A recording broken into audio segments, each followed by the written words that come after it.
What is the word that you use to describe those things in your life that trouble you? What word do you use to describe areas of difficulty or challenges? Do you call them challenges? Do you call them um, problems? Do you call them areas of uncertainty? Do you refer to them as adversities? Do you call them struggles? What word do you use? It matters because the words we use can make or break us. Back in '95, I was driving from Miami to New Jersey, and there was a pretty significant snowstorm. It turns out I was in my last year of medical school, and I was just going to finish up some rotations up north, and I got stuck in a snowstorm. And the storm was happening through Tennessee and Kentucky, right on up into Ohio, but I got stuck in Kentucky somehow. I couldn't see anything. I mean, the visibility was poor. There was so much snow coming down. It was starting to get dark. At some point, I slipped and spun around. There was oncoming traffic. I could see the woman coming to hit me, but she was trying to avoid me. She did avoid me, and I avoided her. But at some point, I was facing the opposite direction. It was crazy. Anyway, it was too much. I was cold. It was a Jeep. It really wasn't made for that kind of weather. And so I decided that I would pull over and get a hotel room for the night. While in that hotel room, I relaxed and pulled out a book I had just bought in Florida. And the name of the book was called The Road Less Traveled by M. Scott Peck. And the first sentence in the book was, "Life is difficult." I thought, wow. Anyway, so I read that book. It captured me, actually, throughout the day and throughout the night, actually. I woke up the next morning, and I was still thinking about that book, but I knew I needed to get out of there, get back on the road. The snow had stopped. The ground was covered with snow. I went to go and turn my car on. It did not start.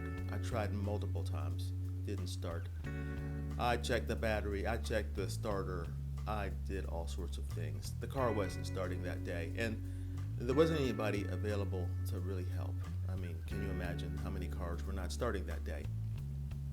Anyway, I went and got some breakfast and sat down with that book, The Road Less Traveled, and continued on. And turns out M. Scott Peck was a psychiatrist, and he wrote a very nice book. And I stayed until the next day.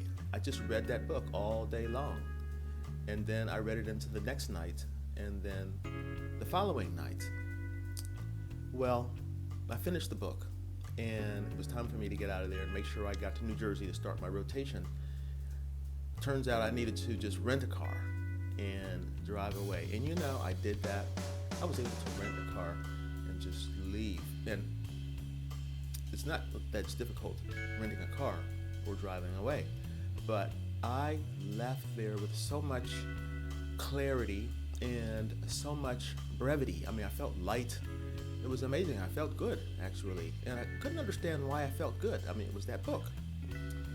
Well, I had been dealing with a challenge. I had a conflict. Hear those words, right? That we use to describe struggles.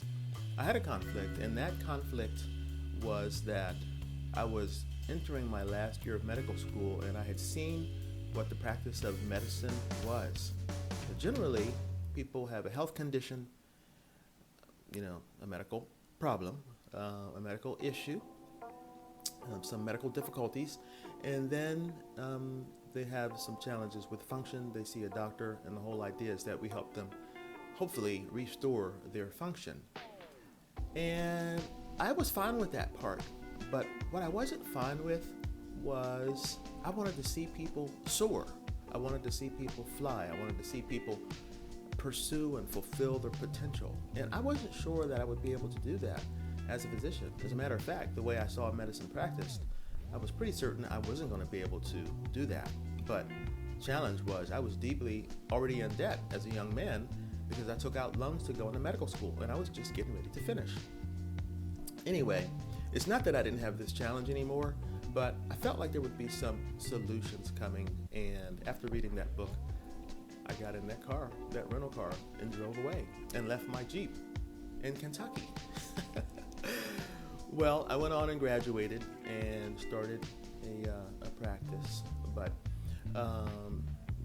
you know, the problem did get solved, and we'll get to that in a minute. But what I really want to focus on with you is, what words do you use? How do you describe your situations, your difficulties, your struggles, your challenges, your adversities, when you have uncertainty? Do the words you use and how you feel about those words, how you feel about those circumstances, do they leave you being able to deal with them, manage them, overcome them? And that's really what we need to do, right? Problem solve in life. Well, I would be taking care of patients in the hospital, and I started to become keenly aware of words. My patients taught me this. As a matter of fact, they didn't know they taught me. As a physician, we are trained to first understand what a person's chief complaint is. Chief complaint. I realized at some point I was inviting people to complain when I asked them about their chief complaint, and this is what we are told to get. Do we really help anybody by inviting them to get in the complaint energy? That's a question. Well, also as a part of the interview, we are instructed and taught to gather a person's past medical problems. Okay.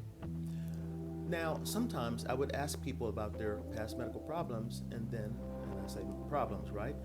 And they would start to list. Sometimes people would pull out a list knowing that they were going to be asked this question. And when I would hear them start to rattle off their past medical problems, I wondered, is that helping them to say this over and over and to say it out loud? Is it helping them to be able to manage these challenges? And the answer I was getting was generally no. Now, so I started changing words. I would ask people, I wonder, if you could share your chief concern today rather than chief complaint. And then I started to ask people about their past health history. I got the same information. However, how people felt about it was different. You see, it kind of neutralizes the negativity, if you will. It neutralizes the pain we feel when we talk about the solutions in front of us. So that's why I want to really focus on this and help you to, evaluate what words you are using when you talk about your struggles. So I'll make some recommendations. How about we call our struggles areas of concern? Areas of concern. When we have concerns, it doesn't mean that we are not taking responsibility. As a matter of fact, if we talk about our concerns, we are putting them right in front of us so that we can put a light on them. Areas of concern. And it doesn't make us feel any kind of way, but it helps us to be able to move through. Now, about that Jeep that I left in Cincinnati, Kentucky, right around the border. Wouldn't you know, about 6 months later, I had a family member who heard about this, and he was like 19 years old. He got in contact with me and said, "Hey, I heard you had left the Jeep here. Is it okay if I get it? I mean, do you want it? Do you want me to do anything with it?"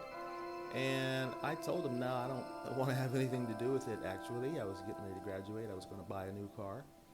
And he wanted that Jeep. I sent him the key, and he got in, cranked it right up, and drove right away. All right, so there is a solution to every problem. Sometimes we can't see them all the time, right? At some point, I was thinking, what am I going to do? I'm going into this career. I'm in debt.